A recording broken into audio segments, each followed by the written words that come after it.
오늘 말씀은 박대영 목사님의 시험을 만나거든 이라는 책을 참고했습니다. 요즘 제 눈과 귀와 마음을 빼앗아 버린 찬양이 한 곡 있는데요. 이 찬양의 제목은 이 아이들을 만나주세요 라는 찬양입니다. 가사가 이렇습니다. 어느 날 주님 내게 물으셨지. 내가 무엇 해주길 원하느냐. 온 우주의 하나님 나를 찾아와 내게 던지신 그 물음 앞에 솔로몬처럼 답하고 싶었지. 하지만 뭐라 말해야 할지 몰랐어. 난 그저 엄마일 뿐. 아이의 손을 잡고 안개 속을 걸어가는 듯했어. 늘 나에게 묻곤 했지. 그리고 이제야 떠오른 답 하나.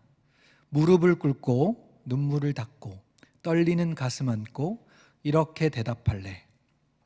이 아이들을 만나주세요. 하나님 나라와 교회와 복음 위에 살아가는 인생이 되길 원해요. 이 아이들을 만나주세요. 2절은 이렇습니다. 내 삶의 가장 중요한 건 무언지 놓치고 사는 인생이 되긴 싫어서 많이 고민했지만 쉽게 말할 수 없는 욕심 많고 미련한 나였기에 늘 나에게 묻곤 했지. 이제야 떠오른 답 하나. 무릎을 꿇고 눈물을 닦고 떨리는 가슴 안고 이렇게 대답할래. 이 아이들을 만나주세요. 하나님 나라와 교회와 복음 위에 살아가는 인생이 되기를 원해요. 이 아이들을 만나주세요. 여러분에게 어느 날 주님께서 오셔서 내가 무엇을 해주길 원하느냐라고 물으신다면 어떤 대답을 하시겠습니까? 요게벳의 노래를 지었던 이분은 이런 대답을 했습니다. 이 아이들, 우리의 자녀들, 우리의 다음 세대들을 만나주세요. 실제로 이런 질문을 받았던 한 사람이 있었습니다. 가사에서도 나왔었고 성경에 등장하는 인물이기도 한데요. 열왕기상 3장 5절 말씀입니다. 기브온에서 밤에 여호와께서 솔로몬의 꿈에 나타나시니라. 하나님이 이르시되 내가 내게 무엇을 줄꼬 너는 구하라. 그랬더니 솔로몬이 이렇게 대답했습니다. 열왕기상 3장 9절인데요. 누가 주의 이 많은 백성을 재판할 수 있사오리이까.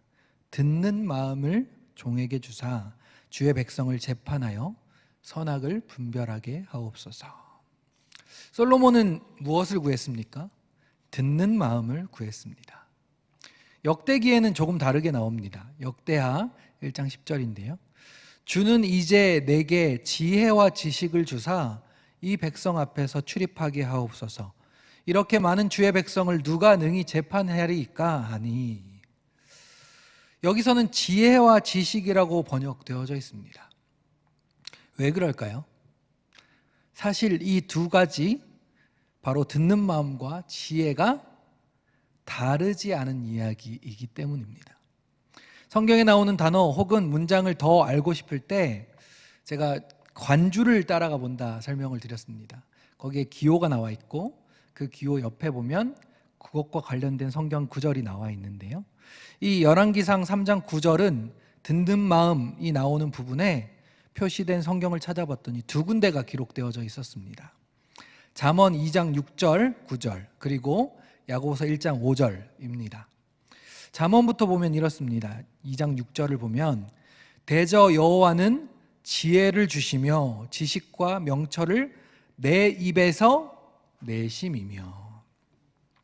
바로 듣는 마음이 여호와 입에서 내시는 것을 듣는 것과 관련 지으면서 그것이 바로 지혜이고 지식이다 라고 이렇게 연결지어 놓은 것이죠. 여호와의 말씀을 듣는 것이 바로 지혜이다 이렇게 설명할 수 있겠습니다. 오늘 함께 읽었던 야고보서에서도 이렇게 말하고 있습니다. 야고보서 1장 5절인데요. 너희 중에 누구든지 지혜가 부족하거든 모든 사람에게 후히 주시고 꾸짖지 아니하시는 하나님께 구하라. 그리하면 주시리라. 지혜의 근원이 바로 하나님이시고 그것을 주시는 것을 듣는 말씀으로 연결 지을 수 있다. 이렇게 말하는 것이죠. 유대인들에게 내려오는 이야기 중 이런 이야기가 하나 있습니다. 바로 하나님께는 아들과 딸이 있다. 아들은 율법이라는 이름을 가지고 있고 딸은 지혜라는 이름을 가지고 있다라는 것입니다. 이 율법은 히브리어로 토라인데요. 히브리어에는 명사에 남성, 여성 이런 성이 붙기도 합니다. 이 토라라는 명사는 남성 명사입니다. 그리고 지혜는 호크마인데요. 이것은 여성 명사인 거죠. 그래서 하나님께는 아들과 딸이 있는데 아들은 토라, 율법이라는 이름을 가지고 있고 딸은 호크마, 지혜라는 이름을 가지고 있다고 얘기하는 것입니다. 즉 하나님의 자녀들은 하나님의 말씀을 잘 듣고 순종하며 그 지혜로 살아가는 자들이다. 이렇게 말하는 것이죠. 그래서 잠언에서는 지혜, 말씀, 명철 이런 단어들을 의인화시켜서 이야기하기도 합니다. 야고보서 1장 앞부분을 제가 얼마 전에 설교했었습니다. 그때 1장의 구조가 반복되어져 있다라는 설명을 드렸었는데요. 한번 잠깐 보여주실까요? 네. 1장 2절부터 4절까지는 시험을 임하는 태도에 대해서 이야기하면서 기뻐하고 인내하라 이렇게 내용을 기록하고 있습니다. 그리고 5절부터 8절까지는 시험을 이기는 방법 해서 지혜를 구하는 기도가 시험을 이기는 방법이다. 그리고 9절부터 11절까지는 시험의 예에 대해서 기록하면서 돈과 말의 문제에 대한 예를 들어 놓았습니다. 그 뒤로 또 4번, 5번, 6번에는 이렇게 나와 있습니다. 12절부터 18절까지는 시험을 임하는 태도에 대해서 또 이야기하는데요. 이것은 하나님을 핑계 삼지 말라. 그리고 19절부터 25절까지는 말씀을 듣고 순종하는 것이 시험을 어떻게 하는 방법이라고요? 이기는 방법이다. 그리고 26절, 27절은 또 시험의 예를 들면서 말과 돈의 문제를 이야기하고 있습니다. 이 두 구조가 다른 이야기를 하고 있는 게 아니라 같은 이야기를 조금 다르게 반복하고 있는 것이죠. 특별히 1장에서 이렇게 반복하고 있다는 이유는 왜 이렇게 반복하는 것일까요? 네, 중요하니까. 이 시기 가운데, 이 야고보서가 쓰여진 시기 가운데 시험의 터널을 지나고 있는 하나님 나라의 12지파에게 이 시험을 잘 이겨내도록 하기 위해서 어떻게 하면 시험을 이겨낼 수 있을 것이냐, 시험을 어떻게 대해야 하고 시험을 어떻게 이겨낼 수 있는지 그 예를 또 설명하고 있는 것입니다. 시험을 임하는 태도는 기뻐하고 인내하며 하나님을 핑계 삼지 말라.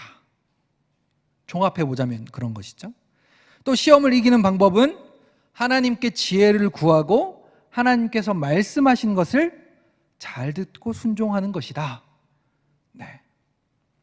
여기 계신 모든 성도님들 가운데 우리의 삶에 크고 작은 시험들이 다가올 수 있고 지금도 빛이 보이지 않는 것처럼 여겨지는 그 시험의 터널을 지나고 있는 분들도 계실 텐데 우리 모두에게 지금 말씀하고 계신 것입니다. 이 시험을 기뻐하고 인내하며 하나님을 핑계 삼지 말라. 그리고 다른 어떤 것으로부터 지혜와 지식을 구하지 말고 그것을 붙들지 말고 하나님께 지혜를 구하고 말씀하시는 것을 잘 듣고 순종하여서 말씀하도록 하고 계신 것이죠. 그러면서 이렇게 잘 적용할 수 있는 예를 들어서 설명하고 있습니다. 이 예 안에는요 세 가지 정신이 흐르고 있습니다. 바로 하나님 나라의 핵심 가치인데요. 로마서 14장 17절 말씀에 이 하나님 나라의 핵심 가치가 나와 있습니다.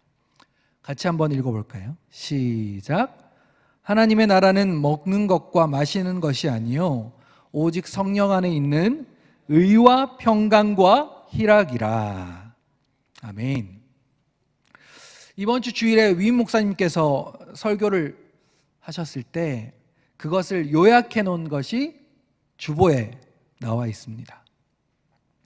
이 설교를 한 단어로 요약한다면 잡으십시오라고 요약할 수 있습니다. 무엇을 잡는 거냐라고 물어본다면 우리를 도우시는 하나님의 손을 잡으십시오. 그리고 의를 잡으십시오. 평강을 위해 손을 잡으십시오. 평화를 위해 손을 잡으십시오. 이렇게 요약할 수 있습니다. 지금 주보가 있으신 분들은 설교 요약되어 있는 부분을 보시면 그것이 소제목으로 이렇게 잘 나와 있습니다.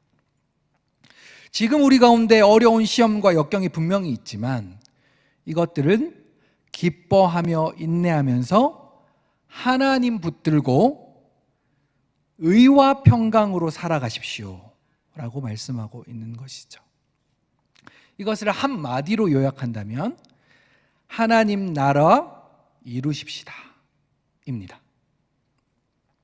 하나님 나라를 그러면 어떻게 이루어야 하는데요? 그 예를 지금 이제 이야기하고 있는 것이죠. 야고보서 1장 19절 20절입니다. 내 사랑하는 형제들아 너희가 알지니 사람마다 듣기는 속히 하고 말하기는 더디하며 성내기도 더디하라. 사람이 성내는 것이 하나님의 의를 이루지 못함이라. 이 말씀은 어떻게 보면 좀 우리의 모습을 적나라하게 보여주는 말씀인 것 같습니다. 우리는 오히려 듣기는 더디하고 말하기는 속히 하며 성내기를 참 잘하는 모습이 있는 것 말입니다. 그렇기 때문에 다시 바로 잡아주고 있는 것이죠. 듣기는 속히 하고 말하기는 더디하며 성내기도 더디하라. 하나님 우리에게 듣는 마음을 허락하여 주십시오. 하나님의 말씀을 바르게 잘 들을 수 있도록 허락해 주십시오. 그 말씀이 우리의 지혜가 되게 하여 주시고 하늘로부터 오는 지혜로 우리가 살아가도록 인도하여 주십시오. 기도해야 합니다. 그런데 말씀을 듣기는 하는데 듣기만 하는 사람들이 있었나 봅니다. 말하기를 더디하라 말씀하셨는데 그 말씀을 경히 여겼던 사람들이 있었습니다. 자기 자신은 예외라 생각하고 자신은 말씀을 많이 들으니까 경건하다 생각했던 것 같습니다. 26절 말씀인데요. 누구든지 스스로 경건하다 생각하며 자기 혀를 재갈 물리지 아니하고 자기 마음을 속이면 이 사람의 경건은 헛것이라. 여러분, 말을 조심하십시오. 말의 중요성을 동서고금을 막론하고 강조하고 있는 이유가 분명히 있습니다. 말이 사람을 살리기도 하고 말 때문에 사람을 죽이기도 하기 때문입니다. 말을 해야 한다면 평화를 위해 말하십시오. 축복의 말을 하십시오. 살리는 말을 하십시오. 그런 말을 하지 못한다면 차라리 침묵하십시오.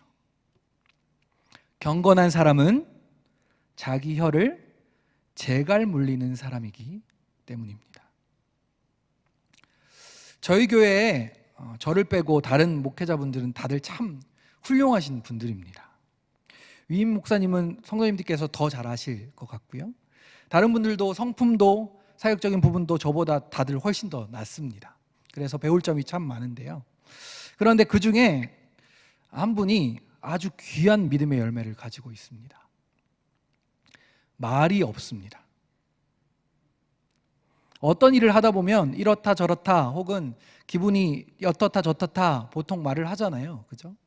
그런데 이분은 참 말이 없습니다. 그래서 같이 생활하면서 속을 잘 알 수 없을 때도 있어서 좀 답답하기도 하지만, 그런데요, 그렇게 말을 하지 않으니까 말 실수를 하지 않습니다. 주변의 사람들에게 피스메이커가 되는 것을 볼 수 있습니다. 하나님 나라의 평강을 만들어가는 사람인 것이죠. 본인도 하고 싶은 말이, 또 변명거리가, 지적하고 싶은 말이 없어서 말하지 않겠습니까? 아니요, 인내하는 것입니다. 떡볶이 먹자고 할 때 빼고는 인내합니다. 조세프 앙투안 투생 디누아르라는 사람이 쓴 침묵의 기술이라는 책에 보면 이런 말이 나와 있습니다. 아는 것을 말하기보다는 모르는 것에 대해 입을 닫을 줄 아는 것이 더 큰 장점이다. 또 현명한 자의 침묵은 지식 있는 자의 논증보다 훨씬 가치 있다. 또 특별히 무언가를 말하고픈 욕구에 걷잡을 수 없이 시달리고 있다면 그것만으로도 결코 입을 열지 말아야겠다고 결심할 만한 충분한 이유가 된다. 성도 여러분, 하나님의 말씀을 잘 들으십시오. 그리고 동역자들의 말을 경청하십시오. 그럴 때 말을 더디하게 되고 성내기도 더디하게 될 것입니다. 이것을 통해 하나님의 의를 이룰 수 있다 말합니다. 하나님 나라를 이루는 믿음의 사람들이 되시기를 주님의 이름으로 축복합니다. 그리고 나서 또 한 가지 시험의 예를 이야기합니다. 27절인데요. 다 같이 함께 읽어보도록 하겠습니다. 시작. 하나님 아버지 앞에서 정결하고 더러움이 없는 경건은 곧 고아와 과부를 그 환난 중에 돌보고 또 자기를 지켜 세속에 물들지 아니하는 그것이니라. 아멘.